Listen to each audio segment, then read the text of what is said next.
Oh boy, where do I even begin with this underwater disaster? As a Pomeranian, I was appalled by the lack of canine presence in the Little Mermaid live adaptation. Sure, there was a dog named Max, but did he chase a squirrel all around town? No.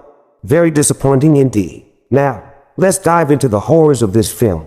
The Little Mermaid gave me crabs, eels, and sharks. I was expecting a delightful feast of high-resolution sea creatures to feast my eyes on. But instead, I got murky visuals and muddy colors. Seriously, Disney, can't you brighten things up a bit? We're not actually underwater, you know. Now, let's talk about the pacing of this film. It was slower than a turtle with a snail on its back. I couldn't help but bark in frustration as the minutes dragged on. 2 hours of my precious Pomeranian time wasted. And for what? A beat-for-beat remake that offered no surprises whatsoever. I mean, come on, throw us a bone. The visuals were a real howl in the wrong direction. The colors were as muddy as a paw dipped in a mud puddle. I get it, it's underwater, but couldn't they have made it a bit brighter and more vibrant? This is an animated movie, not a real underwater expedition. They missed the mark on this one. And let's not forget about the new songs. Woof, woof, they were a real ear torture. One of them wasn't half bad. Sung by Hal Bailey, her voice was pawsome. But oh boy, don't even get me started on the cringe-worthy rapping and obnoxious yelling in the Scuttlebutt song. My ears are still whimpering from the trauma.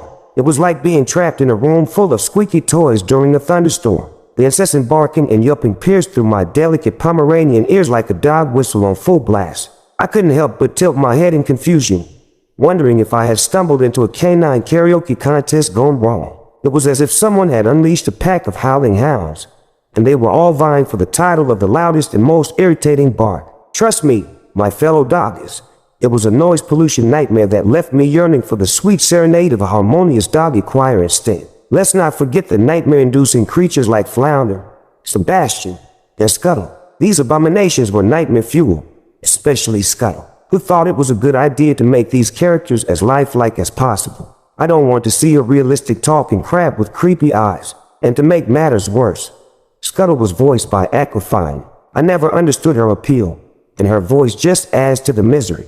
There were some unnecessary changes too, like randomly changing Scuttle's gender. Why?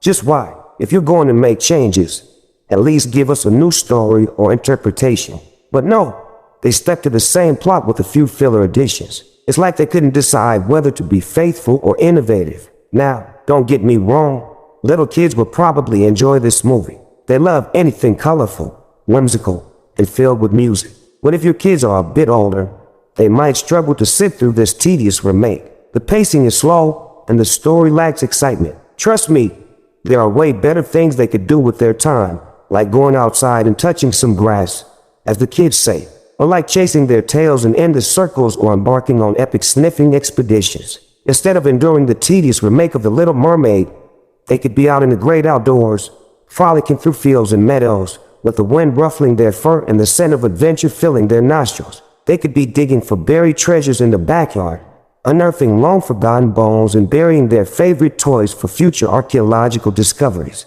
Or better yet, they could be indulging in the delightful pastime of nap-taking, mastering the art of finding the comfiest spots and dozing off into dreamland, where squirrels are caught with ease and treats rain from the sky. Oh, the possibilities are endless when it comes to a dog's pursuit of pure, unadulterated joy. So, my furry friends, let us not waste our precious time on lackluster remakes, but instead embrace the wondrous adventures that await us right outside our doggy doors.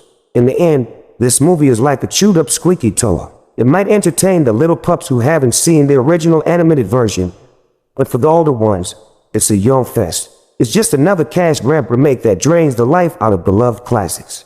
Disney, please fetch some new and original content for us dog lovers. And please, Disney, enough with the remakes. We don't need another ChatGPT movie-generated script. This remake is like trying to teach an old dog new tricks when all we really want is a fresh bone to chew on. Imagine if every day, instead of enjoying a scrumptious variety of doggy delicacies, we were served the same bland kibble over and over again. It would be a never-ending cycle of monotony, leaving our taste buds begging for something exciting and different. Well, that's exactly how we feel when you keep churning out remakes of beloved classics. It's like giving us the same old squeaky toy with a different coat of paint.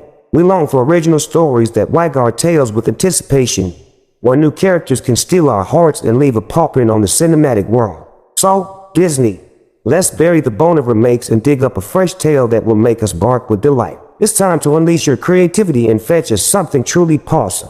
Anyways, if you enjoyed my dog's perspective on this review, don't forget to like, comment, and subscribe to Yagasenster for more entertaining movie reviews. As a Pomeranian with a discerning taste in films, I'll continue to share my thoughts from a dog's point of view. Your support means the world to me, and together, we can sniff out the best and worst movies out there.